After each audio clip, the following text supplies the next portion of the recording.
Salve a tutti, sono Gianluca Landi e oggi parliamo della strategia Under 2.5. Vediamo come scegliere le partite, soprattutto su due siti molto interessanti, cosa dobbiamo andare a vedere, quando è più conveniente uscire per una strategia Under 2.5 e tante altre cose molto interessanti. Io quando ho iniziato la carriera di sport trader nel lontano 2007 ho iniziato con i mercati con le quote che decadevano col passare del tempo, quindi con i mercati under 2.5 e soprattutto con lo scalping a cui devo tutto. Poi ovviamente col passare degli anni ho fatto tantissime altre cose, e over, gli alert, e diciamo tutta la parte che riguarda score trending, il trading pre-match, che è un argomento che va molto in questo periodo, ma io ho iniziato con i mercati under, con i mercati che scendono col passare del tempo, anche perché sono stato un ottimo difensore, quindi giocando a pallone, e per me i gol devono essere fatti inizialmente. Quindi adesso andiamo a vedere tutta una serie di cose molto interessanti per poter entrare sui mercati under. Io vi faccio vedere due cose molto semplici per scegliere le partite, poi all'interno di Score Trend ci sarà già la selezione per i mercati under, vi daremo noi delle giuste cose. Ovviamente durante i corsi spiego anche altre cose per poter fare queste, non posso divulgare qualsiasi cosa, anche perché sono stufo di essere copiato, plagiato in tutti i modi possibili ed immaginabili. Però queste cose che vi faccio vedere sono veramente molto semplici, ma funzionano alla grande. Andiamo subito a vedere come scegliere la partita per le strategie under 2.5. Ok, prima cosa vi faccio vedere, siamo su Social Stats. Andiamo su Social Stats, potete scegliere il campionato che volete. Per esempio scegliamo ovviamente l'Italia.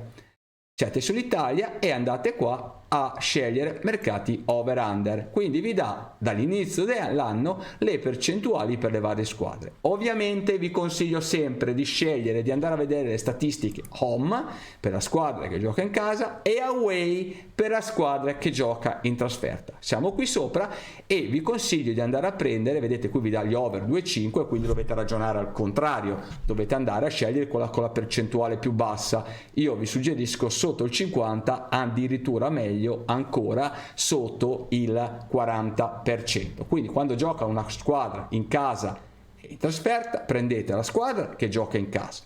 Ripeto, per esempio, non lo so, il Napoli fa un 64, quindi dovete fare 100 meno 64 che è 36%, e da lì avete la percentuale under, e poi andate a vedere la squadra che gioca contro il Napoli in trasferta. Supponiamo l'Empoli, andate qui sopra, vedete l'Empoli fa un 43% di over, quindi è ottimo perché dovete fare l'opposto e di conseguenza qui sotto avremo un 57 di under. Quindi dovete ragionare in questo modo e così avete già un'idea, un'indicazione di quali sono le squadre che fanno più over e più under. Però poi dovete tener conto soprattutto quando li hanno fatti a inizio stagione, alla fine, perché ricordatevi sempre che i numeri ci aiutano tantissimo, sono delle percentuali, però dobbiamo anche sapere con chi li ha fatti, quando li ha fatti, e qui dobbiamo andare a vedere anche altri strumenti. Però già qui è un'idea, vi fate un'idea di massima di qual è la selezione che dovete utilizzare. Un altro sito molto interessante è btfstats.com, perché andate qui sopra su League, andate a scegliere il campionato. Io ho già selezionato l'Italia per farvi vedere, andate sull'Italia e cosa c'è di interessante? Andate a mettere per esempio mercati over under, mettete 2.5 e mettete per esempio home. Vedete? Siamo qui sopra. Rispetto a prima cosa cambia? Che vi fa vedere quando ha fatto questi over o questi under. Per esempio, vedete, andate qui sopra, noi ci interessano quelli under, quindi andiamo verso il basso e vedete qui c'è anche la data. Vedete? 16 marzo. Guardate, per esempio l'Udinese, le ultime 4 ha fatto under in casa, poi il Bologna e l'Udinese, poi il Bologna, vedete? E il Torino viene da 4 consecutivi. E l'Empoli pure, soprattutto da quando ha cambiato allenatore, e in casa. Poi andate in trasferta e in trasferta vedete la differenza, vedete? Noi dobbiamo andare a prendere quelle più basso, quelli sopra. Il Milan, vedete, fa tantissimi over, quindi non è interessante andare a vedere Milan questo. Poi cosa potete fare? All'interno della grande fotografia l'andate a rimpicciolire, quindi ho preso, e poi vi farò capire il perché, ho preso away, io adesso ritorno in home e vado a vedere il primo tempo. Mi vado a vedere nel primo tempo quanti hanno fatto under. Come vedete, guardate un po', tutti rossi, quasi tutti. Perché? Perché nel primo tempo si segna meno e quindi l'under dovremo uscire nel primo tempo. Questa è la grande informazione che avete. Poi dite benissimo, under 1,5 e vedete qui sopra, perché come vi suggerirò tra poco, l'under si esce all'interno del primo tempo, perché nel secondo tempo si segnano più gol e lo vedete da questo è l'under 1,5, vedete l'under 1,5 HT come cambia. Se io me lo vado a mettere finale, metto il totale e vedete, guardate un po' la musica come cambia. Ecco perché si deve entrare HT e si deve uscire prima della fine del primo tempo. Avete capito? Questo perché la decadenza temporale dell'under, ho fatto un grafico molto velocemente su Paint per farvi vedere, io in genere li utilizzo sulle mie lavagnette qua con i pennarelli, però vabbè, farvi vedere l'ho dovuto disegnare qua. Vedete? L'under 2,5 come fa? Supponiamo che un under 2,5 inizi a 1,9, che sono i migliori per noi, sono per fare questo sono 1,7, 1,8, 1,9, non più alti, più bassi bisogna stare molto attenzione perché scende più lentamente. Quindi vedete, inizialmente ha una discesa lineare, soprattutto qua si è intorno ai primi 30 minuti, poi la quota intorno al 37-38 minuto, quando per esempio da 1,90 mi va sino a circa 1,30, dopo la decadenza non è più lineare, cioè scende rapidamente, ma una decadenza molto più blanda. Quindi io dico a tutti, ma se nei primi 30 minuti io prendo 40 tick o nei primi 40 minuti circa io prendo una sessantina di tick, ma perché devo rimanere sino alla fine nel secondo tempo per prendere i restanti tick? Vedete che scende molto più lentamente e avere tra virgolette la possibilità che mi segnino più gol. Infatti vi torno subito al grafico di prima, vedete qui sopra è l'over 2,5, torno all'over 2,5, ho preso questo home, vedete qui full time, vedete, e andiamo a vedere per esempio invece HT, vedete che cambia tutto? Quindi io me lo devo gestire sull'HT, tenendo a mente quello che vi ho detto, la decadenza temporale. Nei primi minuti l'under scende più velocemente, poi dopo ha una tendenza molto più lenta a scendere e di conseguenza conviene. Poi ovviamente all'interno di questa fotografia varia, perché se un under parte basso e le due squadre attaccano pali traverse, questo scenderà molto più lentamente. Invece se un under parte alto e le due squadre non fanno nulla, questo scende più velocemente. Questo grafico è per darvi l'idea di massima di come scendono gli under in funzione del tempo, però tenete presente che all'interno di questa ogni partita è diversa. Quello che comanda all'interno delle quote del trading sportivo sono le partite, perché, e poi lo vedremo in un altro video, le resistenze e i supporti funzionano nei mercati finanziari e funzionano in parte pre-match. Durante il live quello che comanda è la partita, cioè se giocano forte, attaccano pali, questo scende molto lentamente, se invece non fanno nulla scende molto più velocemente e scende anche in base alla quota di apertura. Tenete conto questo. Adesso andiamo a vedere quindi cosa vi suggerisco di fare.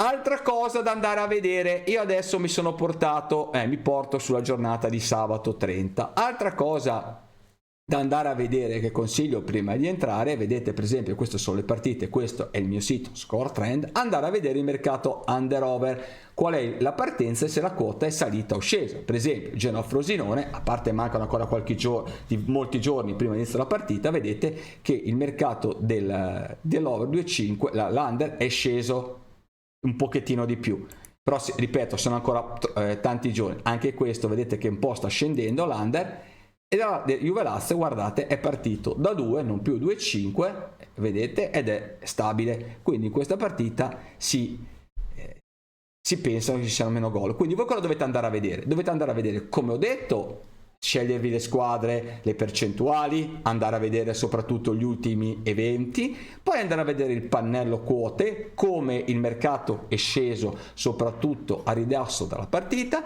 e poi all'interno di Score Trend abbiamo fatto una cosa che per me è eccezionale, uno strumento unico, la Dynamic Line Stats.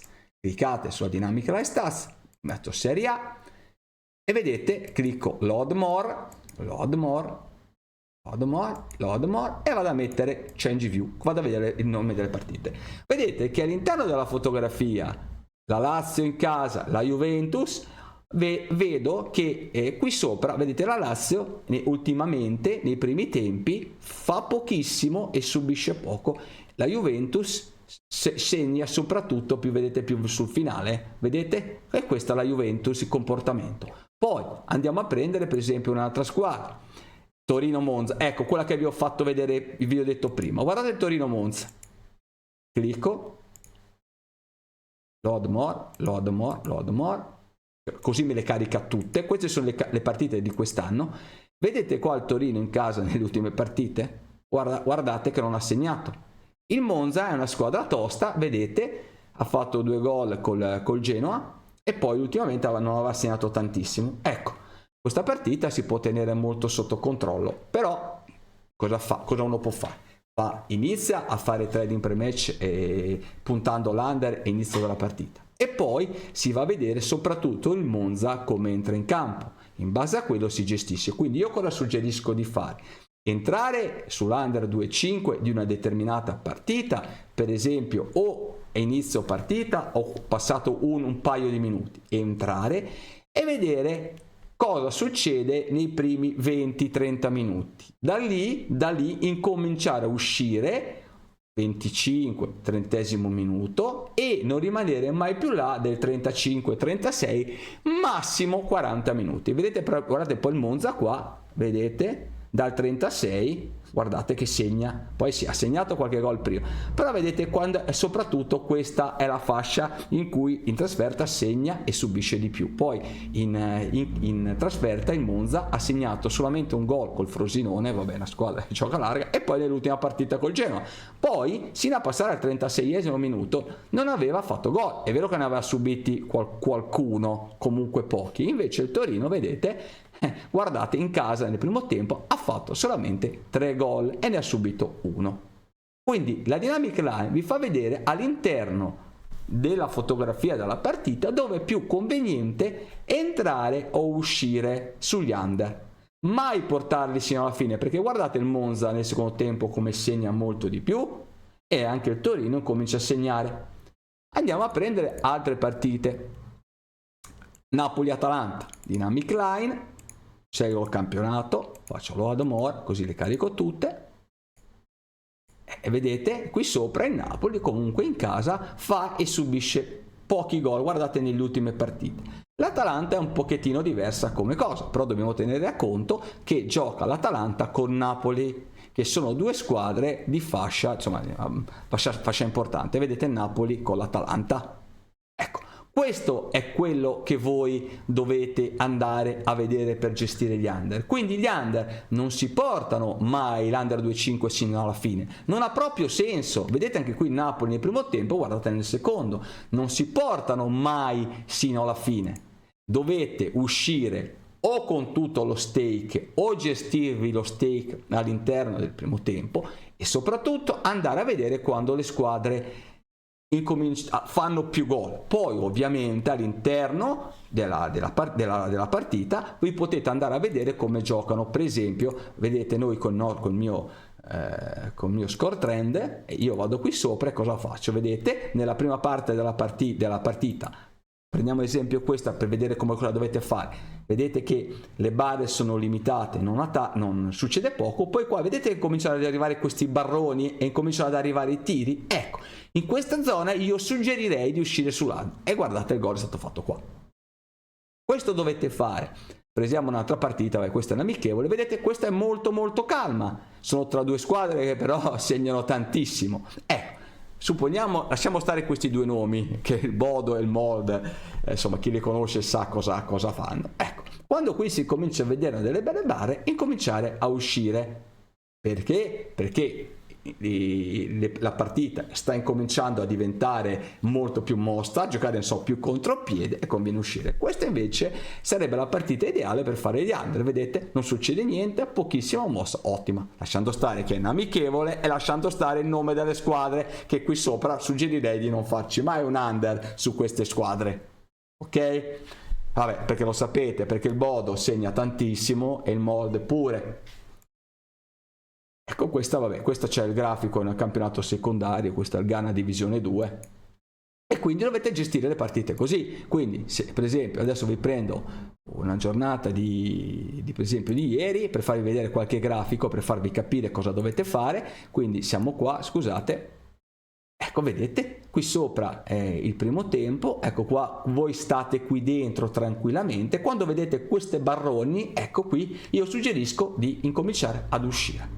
Vedete qua che la partita è passata da 2,5 a 2,25, comunque la MLS segnano tantissimo, qui si è abbassato e la partita, vedete, 0-1.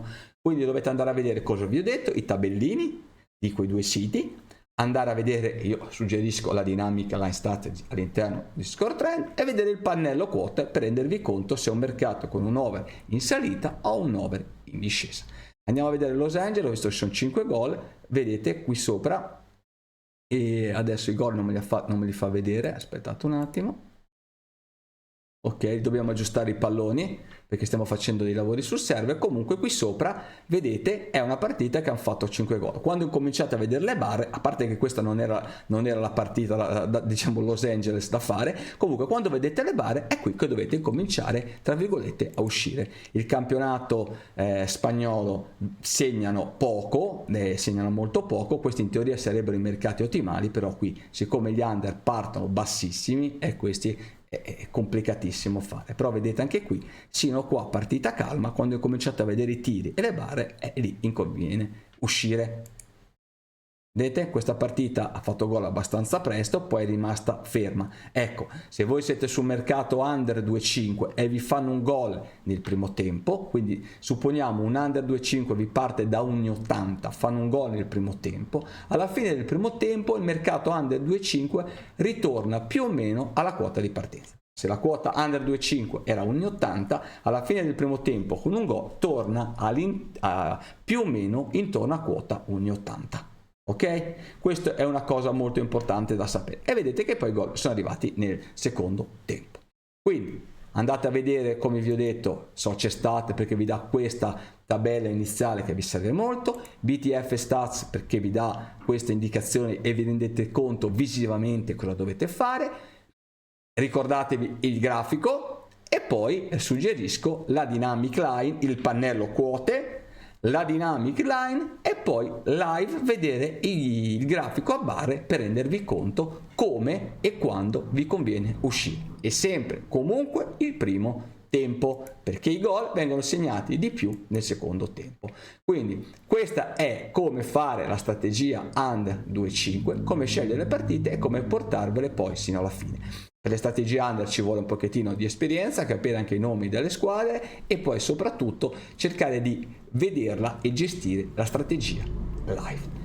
Quindi vi saluto a tutti, ciao a tutti da Gianluca Landi, e cominciate prima a provare la strategia sulla carta, mi raccomando, poi con pochi soldi, e quando prendete dimestichezza passare ad altri importi. Ciao a tutti da Gianluca Landi.